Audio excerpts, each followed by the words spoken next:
Halo pemirsa, kita berjumpa dalam program Yuni Siang. Program ini memberikan informasi bermakna kepada Anda mengenai sejumlah peristiwa menarik di tanah air. Bersama saya Yulia Dwi Utari dan inilah Yuni selengkapnya.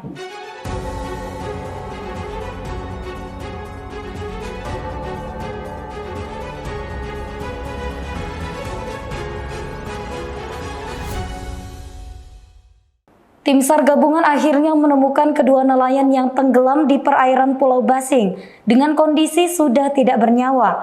Kedua nelayan yang merupakan ayah dan anak ini dikabarkan hilang sejak Kamis 24 Januari lalu. Tim SAR gabungan berhasil menemukan jenazah Nur Alam Jumat 25 Februari dan ayahnya Mustafa pada Sabtu 26 Februari tak jauh dari lokasi kejadian di perairan Pulau Basing, Tanjung Pinang. Kepala Basarnas Tanjung Pinang Slamet Riyadi melalui Kasih Operasi Miswadi mengatakan, pihaknya mendapatkan informasi terkait hilangnya dua orang nelayan, yakni Mustafa dan anaknya Nur Alam, di perairan Pulau Basing, Tanjung Pinang. Awalnya Mustafa dan Nur Alam pergi melaut sejak Kamis pagi, namun hingga petang keduanya tak kunjung pulang. Biasanya Mustafa dan Nur Alam sudah pulang melaut pada sore hari. Pak, ini ditemukan di masih perairan Ciamung. Masih di perairan Tahun Ciamung di daerah Pulau Basing. Jadi masih sekitar itu. Memang dia itu mencari di sekitar itu. Pulau Basing. Ya, setahu ini mereka berangkat dengan apa Pak? Kapal, perahu atau gimana? Biasa pompong tuh Pak. Yang nelayan itu kalau untuk dua orang paling ukurannya berapa ya Pak? Dugaan kita apa Pak? Ya. Dugaan kita apa bisa terjadinya? Jadi kalau dibilang cuaca pada saat itu ada dari itu nampak jam berapa? Jadi ada. Setelah ditemukan jasad Nur Alam dan ayahnya langsung dievakuasi dan dibawa ke rumah korban. Hingga saat ini belum diketahui pasti penyebab tenggelamnya kedua korban. Dari Tanjung Pinang, Kepulauan Riau, Muhammad Hairudin, UTV mengabarkan. Kejaksaan Negeri Bintan Kepulauan Riau telah menerima pengembalian dana insentif tenaga kesehatan dari 13 puskesmas di Kabupaten Bintan sebesar 1,4 miliar rupiah.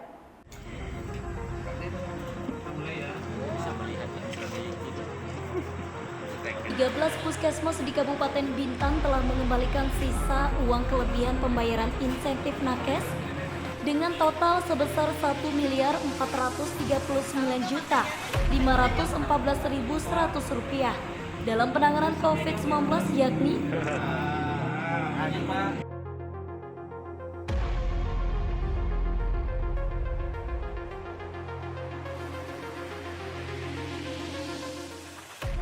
Kepala Kejari Bintan Iwayan Riana mengatakan, jumlah uang yang dikembalikan 13 puskesmas tersebut merupakan pengembalian yang kedua. Artinya masih ada sisa uang pembayaran insentif nakes sebesar Rp215.360.000 yang belum dikembalikan dari puskesmas Teluk Sebong.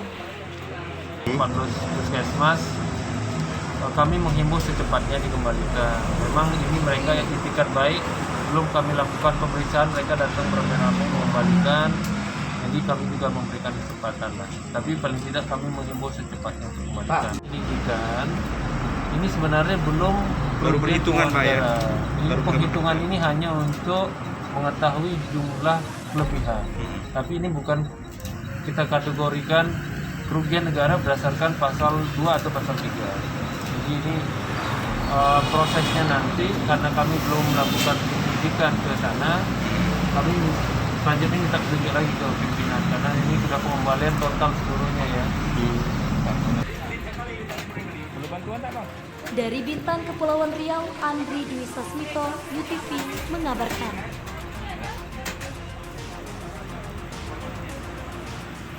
Kementerian Luar Negeri memastikan 153 warga negara Indonesia di Ukraina dalam kondisi aman. Saat ini mereka berada di beberapa titik safe house yang disiapkan KBRI sambil menunggu proses evakuasi. Semakin meningkatnya eskalasi konflik antara Rusia dengan Ukraina membuat Kementerian Luar Negeri melakukan langkah-langkah perlindungan praserangan maupun pasca serangan. Kedutaan Besar Republik Indonesia (KBRI) di Kiev mendata, terdapat 153 warga negara Indonesia di Ukraina, dengan konsentrasi terbesar berada di Kiev sebanyak 82 orang dan di Odessa sebanyak 25 orang. Direktur Perlindungan WNI dan Badan Hukum Indonesia Juda Nugraha dalam keterangan persnya pada 26 Februari mengatakan, mayoritas WNI yang ada di Ukraina adalah pekerja migran. Data tersebut tercatat setelah WNI di Ukraina diminta untuk melaporkan diri. Para WNI tersebut dipastikan dalam kondisi aman dan berada di titik safe house sembari menunggu proses evakuasi. Kemudian kita sedang mengupayakan untuk melakukan evakuasi ke Polandia maupun ke Rumania. Kami memantau juga di Kiev ya, sesama negara ASEAN ya, selain Indonesia juga ada Vietnam yang masih ada di Kiev ya. Sedangkan kedutaan Malaysia kami melihat juga masih ada di Ukraina menuju ke Lviv saat ini. Lebih lanjut Juda menambahkan hingga 25 Februari pasukan Rusia telah mencapai kota Kiev, menyebabkan terjadinya beberapa pertempuran di tengah kota. Dan saat ini otoritas Ukraina telah melarang penerbangan sipil di wilayahnya. Tim Kantor Berita Antara, UTV, mengabarkan.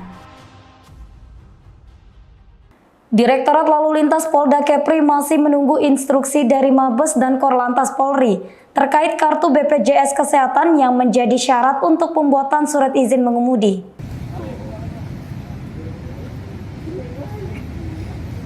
Kepala Bidang Humas Polda Kepri, Kombes Pol Hari Goldenheart mengatakan, pihaknya masih menunggu instruksi Kapolri terkait kebijakan baru pemerintah menjadikan kartu BPJS Kesehatan sebagai syarat permohonan SIM dan SKCK. Hari menjelaskan kepolisian masih melakukan penyempurnaan sejumlah aspek terkait kebijakan baru tersebut. Kepolisian akan senantiasa mendukung kebijakan pemerintah terutama dalam pelayanan publik kepada masyarakat. Ikuti instruksi Presiden dengan melakukan penyempurnaan terhadap Perpol nomor 7 tahun 2021 tentang registrasi kependudukan. Dan nanti secara bertahap proses penyempurnaan itu akan dilakukan oleh tim dari Divisi Hukum Mabes Polri bersama Korlantas Mabes Polri.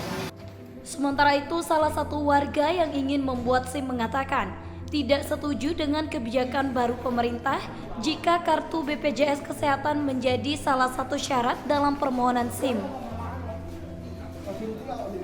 Karena tidak semua masyarakat menjadi peserta BPJS Kesehatan maupun BPJS Ketenagakerjaan. Karena tidak semuanya pekerja itu punya BPJS.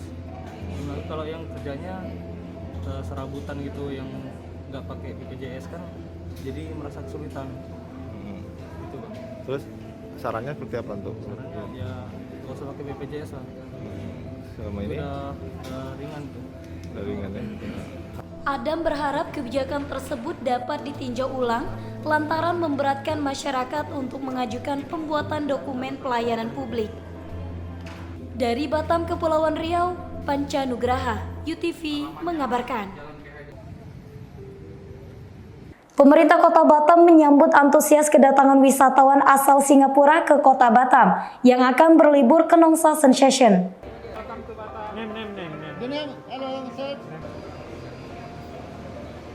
Kepala Dinas Pariwisata Kota Batam Ardi Winata mengatakan, dengan dibukanya pintu masuk pariwisata dari Singapura ke Batam, diharapkan dapat menggeliatkan kembali sektor pariwisata di daerah tersebut.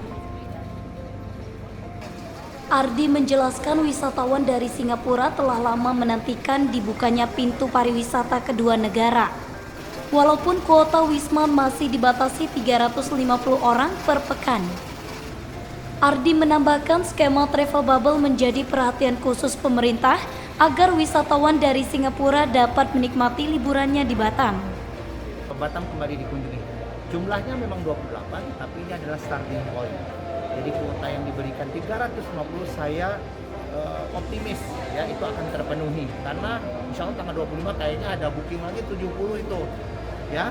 Jadi ayo kita sama-sama jaga. Sementara itu, Ketua Nongsa Sensation Andi Fong mengatakan pihaknya mendukung kebijakan travel bubble agar geliat pariwisata di Kota Batam dapat kembali bangkit.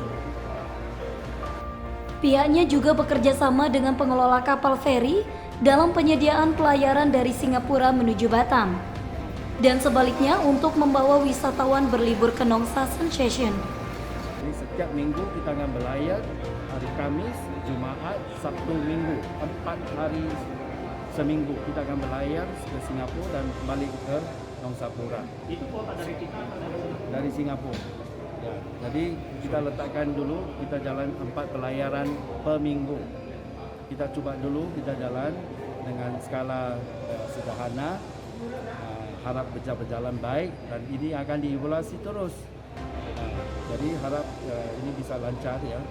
Diharapkan travel bubble ini dapat berjalan dengan baik, sehingga akan membangkitkan kembali sektor pariwisata, serta mendongkrak perekonomian masyarakat di Kota Batam.